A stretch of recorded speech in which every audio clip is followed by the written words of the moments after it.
Hi, everyone. Thank you for joining us here on KREM 2 News at noon. I'm Laura Papetti. It is good to see you. And we do begin with breaking news coming in at the noon hour. Idaho courts have just released a series of rulings on motions in the Moscow murders trial.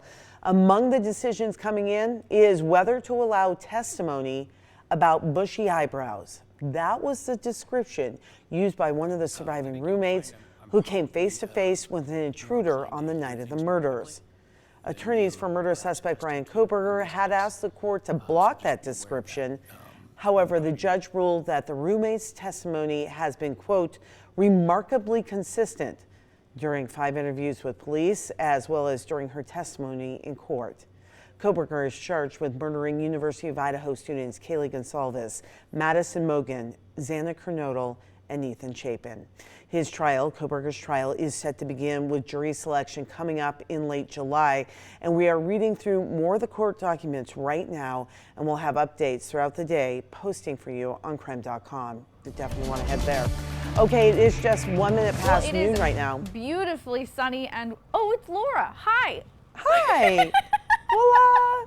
I'm just gonna start talking because I can't hear you right now, but I'm just gonna start doing with it because I have no idea if you're saying anything, so I'm sorry. But it is warm and it is sunny, and I am enjoying it. Earlier this morning, I had to have a jacket on. Don't even need to think about a jacket right now. Even though it's technically 57 degrees outside, it's plenty warm because of that sun. Like I mentioned, 57 here. Here it's sunny, Coeur d'Alene it's sunny, anywhere you go it is going to be sunny. We're actually going to increase in temperature from here as the sun continues shining and warming us up. We're going to end up somewhere between these two times when the sun is the most. We're going to get to probably about 64 degrees, which is slightly above average for this time of year. Average this time of year is 57 degrees. That's what we're going to be seeing for your Easter Sunday, as well as some potential showers. So coming up, I'll let you know what this weekend looks like. Unfortunately, not quite as perfect as today.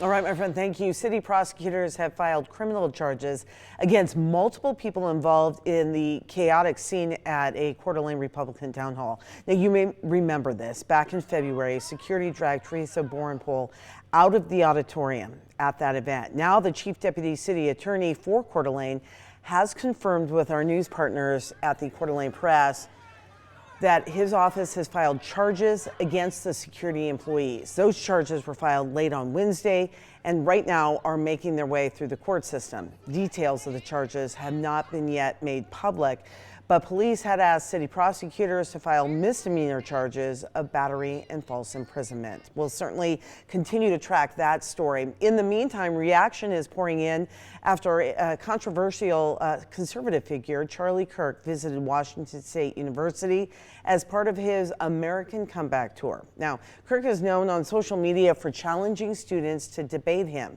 Yesterday, he drew a large crowd in Pullman. Both supporters and critics said the event offered a chance to express their beliefs and to reflect on the political climate right now at WSU. Most of these guys will never be seen most of the time. The only reason why there's such a huge crowd is because finally they can feel seen and heard. But it's definitely a good thing to have. You have dialogue, even if it's not perfect, it's something. Kirk is also a co-founder of the Turning Point USA. Now, according to the organization's website, they seek to educate students on the, quote, importance of freedom, free markets, and limited government. This stop at WSU is one of multiple stops on his tour. He is heading next to Texas A&M. He'll be there on Tuesday.